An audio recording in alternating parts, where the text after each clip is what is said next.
Good morning, good afternoon, good evening, wherever you are in the world. Welcome, my name is Anneke. Sorry for the dodgy camera work. When I uploaded all the footage, turns out I don't have an intro. Here's the intro. I got myself 2 gammons, which are supposed to go in the oven. They were on sale after Christmas. And yeah,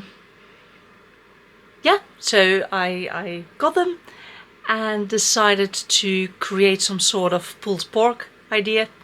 And sorry, I get very distracted by something on the screen.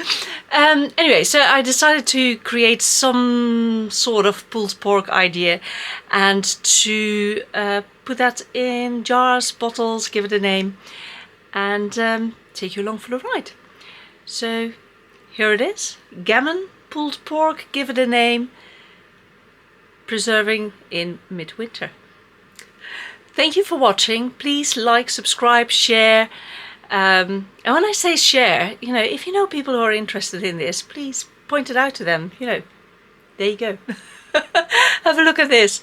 That would be amazing. All the best. And until we meet again. See you. Bye.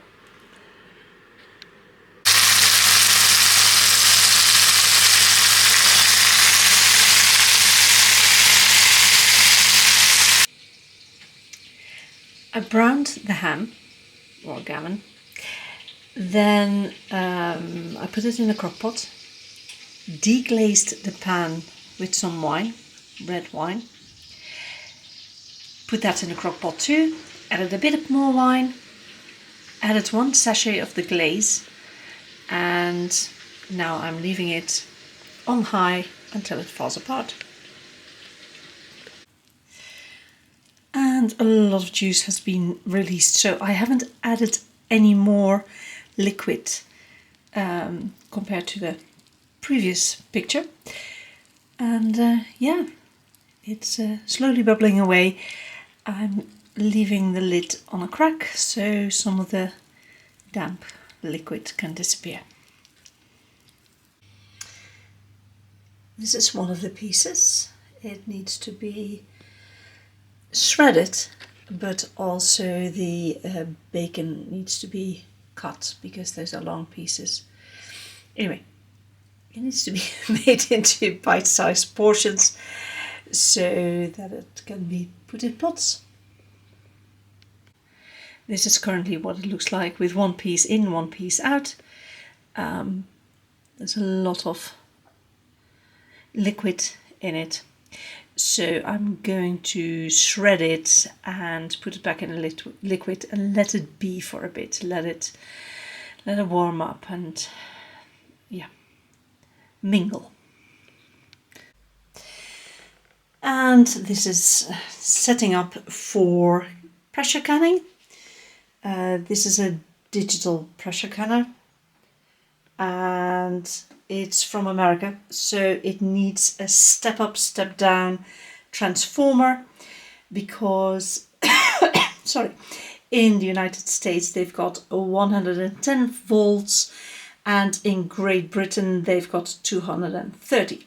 So if I were to just use one of those plugs to make this go into the socket in the wall,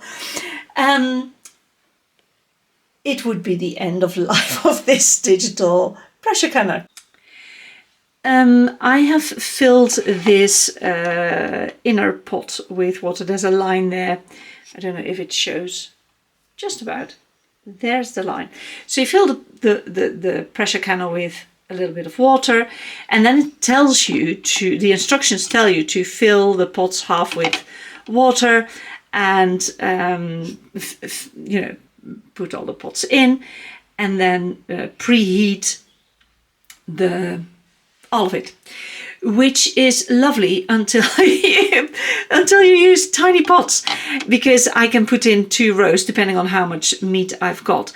I can put in 2 rows, so the top layer would not properly heat up. So I'm going to fill my sink with hot water, and I'll put the pots in there. The aim of the game is to have the contents, so in this case the meat and the pots and the pressure canner all the same temperature, or at least very similar.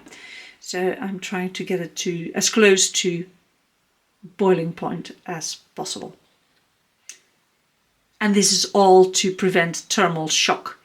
Also, if you were to have big jars in here and if you were to fill it with something that's very dense,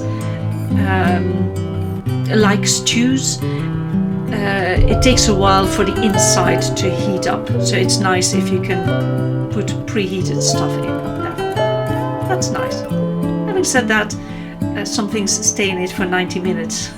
And 90 minutes under pressure, that's a lot of heat. And I'm pretty sure, oh, something's falling. I'm pretty sure that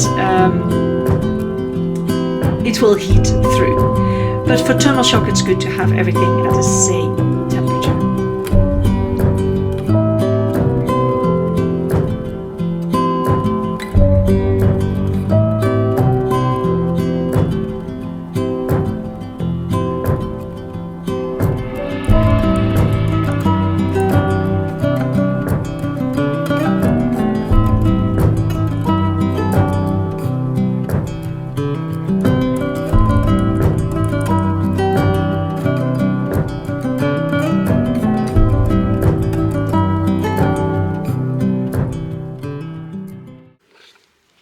Between stage, so fill the jar with some of the meat, then take whatever clean implements you've got to stamp it down, and especially with this shredded meat there's a lot of air pockets, so before I stamp it down it comes, you know, way over the top, and then I start poking it and lo and behold there's space in the jar.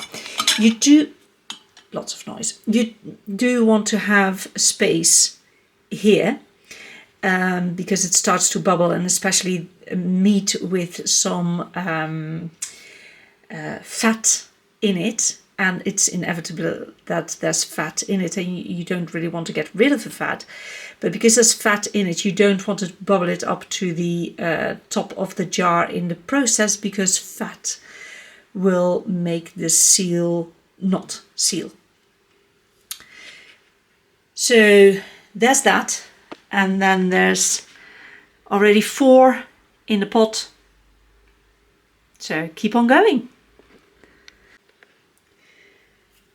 Per little jar I will take 1 of those small spoons, and I will let some, oh that's that must be steam, sorry. Anyway, I fill 1 of those spoons and put 1 of those spoons in the jar. Let's do that now.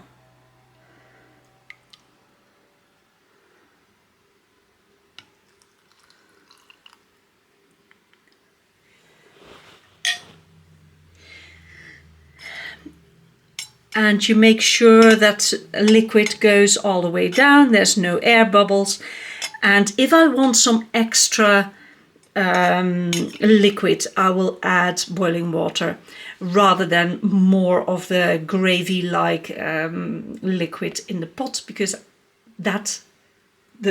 any liquid from here has got a lot of taste, and I want that to be distributed over all the jars. So there you go. So I've got a second layer going, and only 2 pots on the second layer. It would have been a valid choice to not do that and to eat whatever is in those 2 pots first, but that would mean I would deny myself the opportunity to empty the pots, to eat the pots that don't seal. Now, of course, I hope they all seal, but that doesn't mean that they actually do. So if there's a pot that doesn't seal, then that will be my dinner.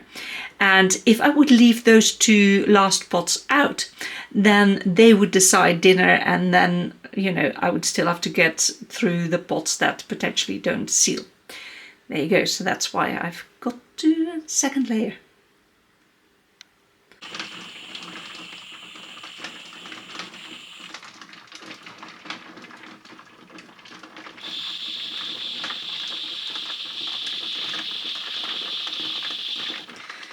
So this is in the can position. It's done several things now, and it's counting down. There you go. 79 minutes to go. I've just been warned by, I think, 3 beeps that the whole thing is now cooling down. It will take time. I'm not going to worry about it. My house is cold and this machine is warm, so I'm not going to... well, it needs to cool down first and foremost, because that will also release some of the pressure, and you want the pressure to have gone before opening the thing up. But also, as I said, it's nice and warm, and I like nice and warm. At least at this moment in time in the house. So it's done, but I still have to wait for at least that bit to drop down. Oh, focus. That metal pin to drop down before I can open it. And as I said before, I'm not going to open it anyway. I'm going to wait. I've just lifted the lid of the pot, and I can hear the lids of the jars clicking already. That's a good sound. And if you look closely, you can still see it bubbling there.